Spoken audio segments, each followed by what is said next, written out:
जय हिंद दोस्तों। मैं आज आप सबको ये बताने वाला हूँ कि जो बड़े लोग व्यक्ति होते हैं जिनके पास पैसा होता है, जब आप देखेंगे कि गाँव में वो तब आते हैं जब उनके पास कुछ उनको गाँव से ज़रूरत होती है या गरीबों से ज़रूरत होती है।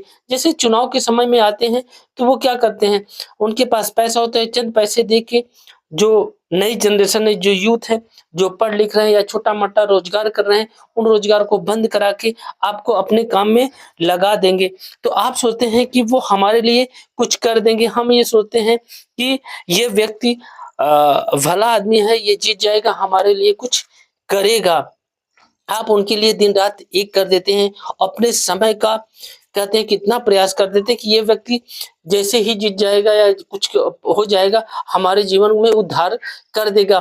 आप देखेंगे कि आपके जीवन में उदाहरणों की कोई कमी नहीं होगी। ऐसे बहुत से व्यक्ति आपको हर 5 साल में मिल जाएँगे कि जो जीतने के बाद आपको ऐसे भूल जाते हैं जैसे वो आपके आप उनके लिए कीड़े-मकोड़े हैं। जिस दिन आपकी ज़रूरत उनसे खत्म हो जाएगी, उस दिन आपको पहचान में वो नहीं आएँगे, वो आपको पहचानते नहीं। इसीलिए कहा जाता है कि आपका जो समय मिला है उसका सही उपयोग कीजिए और जीवन में अपने जो जिस उद्देश्य से आप लगे हैं उस उद्देश्य को पूरा कीजिए।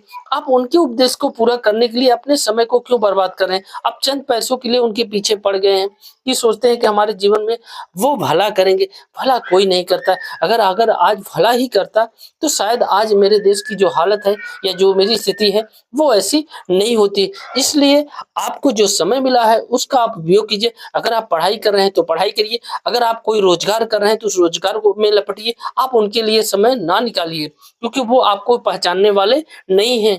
आप कइयों लोगों ने आपने देखा होगा कि जिन्होंने बहुत सारा मेहनत किया होगा, जब उनके ऊपर बड़ी विपदा आ गई, जिससे बड़ी बीमारी हुई उनके परिवार में, जब उनको आर्थिक मदद करने की ज़रूरत थी, उस समय उस व्यक्ति से कोई मदद नहीं मिलता है। उस समय आपको वो पहचानता नहीं, तब आपको मन में ये तकलीफ होती है कि इसी व्यक्ति के लिए मैं दिन-रात मेहनत कर रहा था, इसीलिए मर रहा था कि ये व्यक्ति जीत जाएगा और ये हमारे गाढ़े समय में, वक़्त में ये काम देगा। तो हमेशा इंसान जो होता है वो स्वार्थ नीत हो ही नहीं सकता, वो स्वार्थ रहित होता है, वो हमेशा अपने स्वार्थ में लिप्त रहता है। जैसे ही उनकी ज़रूरत खत्म हो गई, वैसे आपको पहचानना वो बंद कर देगा। इसलिए कहा जाता है अपने कर्म को आप ध्यान दीजिए, उनके चक्कर में ना पड़िए।